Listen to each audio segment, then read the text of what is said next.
So Moneypenny, The Rock, and Negan walk into the same movie. What happens? A clusterfuck. Stay tuned, folks. Reviewing Rampage.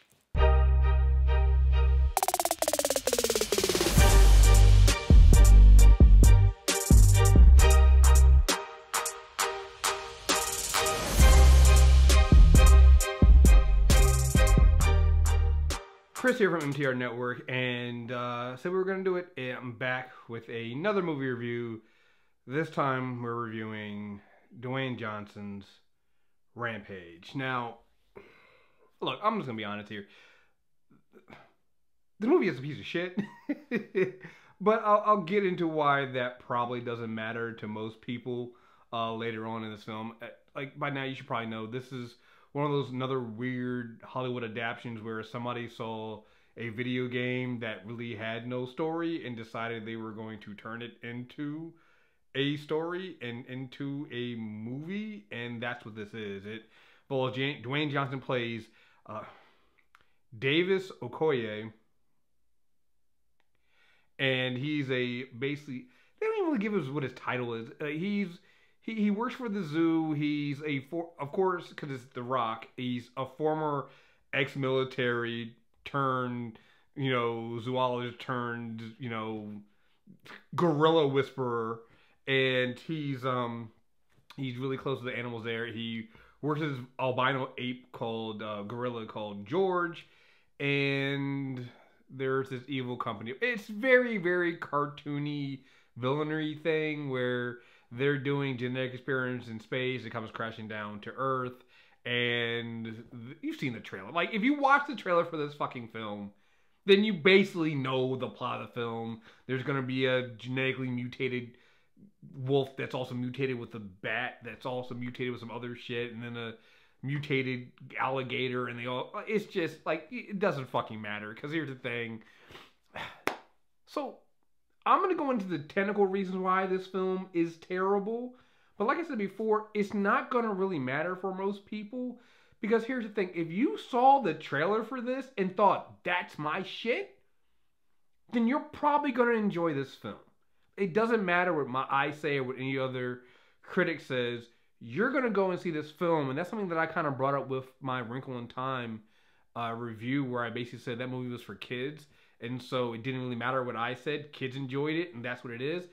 I watched this entire film knowing that if I had paid for this film, I would have been mad. First of all, I would have been mad at myself because I never would have paid for this film in the first place. I'm a critic, so I get to see it for free. And I felt like I wasted, I don't know, how long was this film? This film was, I think, under 2 hours? Yeah, it's under 2 hours. It's an hour and 47 minutes. I still felt like I wasted an hour and 47 minutes of my time. But at the end of the film, the audience clapped. Like, they were fully invested in it, and they loved it. And so at that point, I can say that my idea of what is a good film and what works doesn't matter when it comes to what the audience matters. And I'll get more into that a little bit later. Let me go through the technical reasons why I think this movie is terrible. First of all, like, outside of The Rock, which again, you kind of figured this out, outside of The Rock, nobody else really matters. I mean, it has Naomie Harris in this film, Jeffrey D. Morgan's in this film, and I'll get into him in a little bit later. But obviously, Naomie Harris is there, and you can even tell from the trailers that she's got, I guess, supposed to be playing kind of sort of the love interest. She's a former employee of this evil. I forget the name of the company. I think they're like Energen or something like that. Fuck it. I'm just gonna call them umbrella company. They're basically any of these companies out there that you've ever seen in a fucking video game or any one of these movies that's doing some evil shit. She's a former employee that got fired from them, and she knows what this chemical that's affecting this gorilla George is, and she teams up with The Rock to kind of stop them and stop the evil company from blah, blah, blah, blah, blah, blah, right? Here's the first problem. We all kind of know, and I have no problem with this, that The Rock really doesn't have love interest in his movies. Even when he does, there's like no kissing or no real intimacy between their characters. And that's fine for me. But the problem is, I wish they would just write the characters then to be platonic friendships. Because Naomie Harris and Dwayne Johnson have almost no chemistry in this fucking film. And they make it really awkward because you can tell they're supposed to be in a typical film. They're supposed to be love interest scenes, and they're not because it's never going to get to that point with The Rock as the leading man. So just write these characters to be platonic friends and call it a fucking day. Instead, what we get Dwayne Johnson having more chemistry with the CGI fucking ape than we do the female lead of the film. It's ridiculous and it's stupid. I brought up Jeffrey Dean Morgan before, which honestly, I forget the name of his character in this film. I'm just going to call him Negan because that's basically what he was playing in this film. He's basically Negan. He has the same mannerism of Negan. He walks like Negan. He talks like Negan. They lean into the fact that they know he is Negan on The Walking Dead, even though it makes no sense for his actual character in this film. Doesn't fucking matter. It's like nothing of that mattered to them in this film because they're like, fuck it. Again, the two villains, if you will, figure their names so they don't fucking matter and they feel out of place and you just don't give a fuck about them. When they die, you're just like, oh, well, fuck him. Sorry, I guess that's a spoiler, but you kind of figured that shit was coming out. I mean, he's basically giant creatures coming into Chicago, which is another thing here. Like, good point. The CG on the characters look great. Like, George the gorilla looked great. The wolf and the alligator look amazing. Like the CG, they put a lot of that apparently all the money went into that and not writing a script or not paying the actors to give a fuck, because those look really, really well and look really good. And they do, towards the end of the film, fuck up a lot of people. And I'll get into some of the tonal issues. Well, let's do it now. That also kind of leads to some of the tonal issues. The film doesn't seem to know what it wants to be. It doesn't seem to know if it wants to be a truly serious, dark film, or if it wants to be a lighthearted, more funny, video gamey movie. It doesn't, and the shifts in tone just don't match. Like, the film actually kind of opens up like a horror film, a la like Life, where experiment went wrong in space and the last surviving scientist is trying to escape with the samples as she's being hunted down by a giant mutated rat. Like, it is a legit horror film at that point. And at that point, I was like, maybe I was wrong about this film. Maybe it's going to be good. But then we get back down to earth, and then Dwayne Johnson and them are dicking around. It's like, it doesn't know when to be serious and when not to be. And it's also, like, the film is PG-13, but it's a hard PG-13. Because, like, again, when you get into some of the animal attacks, like, they eat people, they rip arms off, it is pretty bloody. Like, this might be one of the bloodier PG-13 films I've seen in a while, which kind of goes to my whole thing about Deadpool didn't need to be R-rated if it's just for the violence, because you can get a pretty violent film without the R rating. So, Deadpool wasn't R-rated for that. It was R-rated for the sex scenes, guys. But yeah, it's a really weird tonal thing that just kind of takes you out of the movie. And then it doesn't help that, again, the lead characters have, you know, the two main leads have no chemistry, and then Jeffrey Dean Morgan is basically acting in the wrong fucking film. He's acting in the wrong medium because he's acting like a TV character and he's for a movie. It's all the fucking place. It's just stupid. Like, the science doesn't make sense. They try to make, and again, I wouldn't care about the science if they weren't trying to make me care about the science. It doesn't know what it wants to be. It doesn't.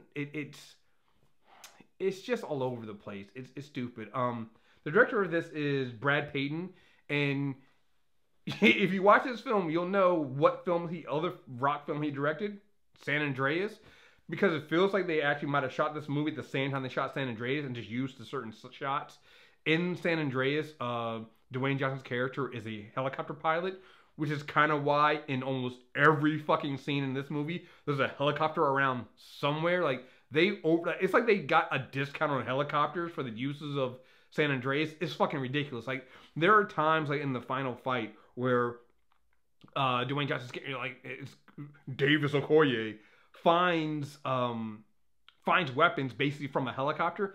And again, if they I'll compare this to Jumanji, which is another film that Dwayne Johnson did really recently, did really, really well successfully. Jumanji leaned into the fact that it was a silly concept. And so you got, like, kind of video game elements, even though it wasn't a video game adaptation. Rampage doesn't do that. So when these helicopters are just appearing out of nowhere with these weapons, instead of kind of leaning into that and kind of making the tongue-in-cheek joke about that, they treat it like it's serious. Like it's like it's San Andreas with giant monsters, and it's not to be taken seriously, but they're trying to be serious, so I kind of have to. It's not good. It's not good. Again, if you take out the human parts and just have, the parts of the monsters, yeah, it's fine. It's great. But you can cut all that shit out and put it into a YouTube video, probably that takes up less time than this, and be happy with it. You don't need, I don't know, like, I saw, Phenom sent me a text about somebody who really, really liked this film, telling people to go out there and pay IMAX money for it and see it in IMAX. Listen, if you're going to pay IMAX money for Rampage, go to mtrnetwork.net, go to where we have our premium subscriptions, pay the $8 a month for our premium subscription, or go to our store, store.com.mtrnetwork.net. I guarantee you will get more entertainment out of our premium content and more enjoyment out of our shirts on the store than you will having wasted that money in IMAX. Even if you like this film, IMAX tickets are expensive, and it's not worth fucking Rampage for that. Save that shit for Infinity War, folks. Like, you don't bring out the good China for fucking Rampage. You don't. But anyway, like, it was so funny. After the end of this film, we were having a conversation with myself, Phenom, and some other critics, and about how this is a film that I kind of hate to review, because honestly, it doesn't really matter what I'm saying. Like I said, I think this film is terrible. I thought it was going to be terrible when I came in, when I saw the first trailer for it. I thought it was ridiculous, and the only reason why I went to go see it is because it was free. And it's basically part of my job to go see these films, see them for free, then review them. If not for that, I would never ever watch this film, not even if it was on TV. So, like, when it comes to reviewing this film and giving it a score, I could be that typical critic and go, well, fuck, I hated it. I thought it was shit. It's a fucking shit film. Or I could think about the fact that when I'm sitting in the theater, our entire theater was fully invested at the end of this movie and clapped and enjoyed it. People are going to like this film. Like, if you hear, I don't know what I'm going to name the title of this film, but probably something along the lines of, Dwayne Johnson is with Rampage, Dwayne Johnson is the king of shitty action films, or something like, it's going to be something like that. Don't be discouraged by that if this was a film you were really, really looking forward to. Because if this is a film you were really, really looking forward to, I'm willing to bet you're going to enjoy it. Like, you already have your mind made up on this, because I don't think you're coming into this expecting it to be a good film. And I don't think anybody is expecting this to be a good film. And so I don't think the Rotten Tomato scores are going to shock anybody. I don't think, anything I say, I can tell you this is the shittiest film to ever shit, and you're still going to go see it because you're going to enjoy it. Same thing happened with, any other films we've had. Like, quality-wise, I don't think this film is better than Tomb Raider that just came out. It'll probably do better than Tomb Raider. Between expectations and the fact that people literally just want to see a giant gorilla fighting a giant wolf bat / alligator. So that might be enough, and it's going to be enough for it to win a weekend. You are going to forget this movie ever came out in literally 2 weeks. You're going to forget this came out, because Infinity War is going to come out, and you're going to forget this movie ever happened. By the end of the year, you're going to be like, oh yeah, The Rock did do a film, I think, with a giant ape, and that's it. So I think that you're going to enjoy it, and so I say, go watch it. I mean, again, if personally, I'd give this a 5 out of 10 at best, because again, it's just, there's too many things that just don't work for me in this as a film that didn't make sense, and it wasn't as lighthearted and enjoyable as Jumanji, which kind of leaned into its shortcomings. This movie kind of takes itself seriously when it shouldn't be taken seriously. I mean, you just want to see Dwayne Johnson yelling "George" like every 5 fucking minutes, or seeing Jeffrey Dean Morgan acting in the wrong fucking movie. Then go see this film. It's fine. Like, it's got the action in it. Some of the CG is stupid as fuck, and not even the CG with like the animals. I'm talking about like The Rock jumping out of an airplane is terribly CGI'd, and it's like I can tell he didn't jump out of that plane. Like that's really really bad. I don't know. Like so it's just again, you know from seeing the trailer if this is gonna be a film you were gonna go see, and if it was, it's like the same thing about Madea films. Like I think Tyler Perry is a shit director. I'm sorry, I think he is. I think none of those films have been good. I think out of all the films he's directed, I can maybe name one or two that were decent enough. I do not think those are good. But why does he keep making Madea films? Because there's an audience for them, and that audience that goes to see those films time after time again, they enjoy them. Like I remember when, I don't know if he still does them, but the plays, like those plays sold out. They were not good. I've seen them. They are not good plays. But if you were to poll the audience in there and ask them what they thought, they would enjoy it. And I think that's one of the things that as film critics we have to work on, we have to look into is that, the way we grade things has to change. It can't just be off of, yes, technically, is this a good film? Hell no. But what is the point of filmmaking? Is the point of filmmaking to make a good or great film based off of some ambiguous standards, or is it to make a film that will connect with the audiences and make enough money to make more films or to give somebody else a big break or whatever? It's like, I think if you ask most filmmakers, they would say their main goal is to connect with an audience. They don't give a fuck about me, a critic, or anybody else as a critic. They don't care about that fucking score. What matters is if it connects. And so, like I said, if you saw the trailer and was like, fuck yeah, that's my film, I guess go see this shit. I got nothing for you. I don't know what else to say. It's like that. This is not a good film, but I don't think that's gonna fucking matter to anybody. So we'll see. Anyway, that is my review for Rampage. You can find the rest of our reviews on this channel. Subscribe, or you can go to. We also do longer reviews on our podcast, Movie Trailer Review Podcast. Search for that on iTunes, or go to mtrnetwork.net and you'll see them there. So stay tuned. I know Phenom and I will have a longer discussion, not just about this film, but also just about grading films in general. Because I think that you have to take into account the audience. Like I said, we were in an audience that fucking loved this film. And it wasn't just for The Rock. They connected with, honestly, the best actor in this film might be, what is his name? Because I almost got an interview with him. Jason Lyles, who plays George, the ape. They actually did CG. He did a motion capture for him. He actually might be the best actor in the film, to be perfectly honest. So, who the fuck knows? Like, you know what it is. Fuck. Alright. Go see this film. Anyway, folks, thank you guys very much for watching. And until next time, we're out of here. Peace.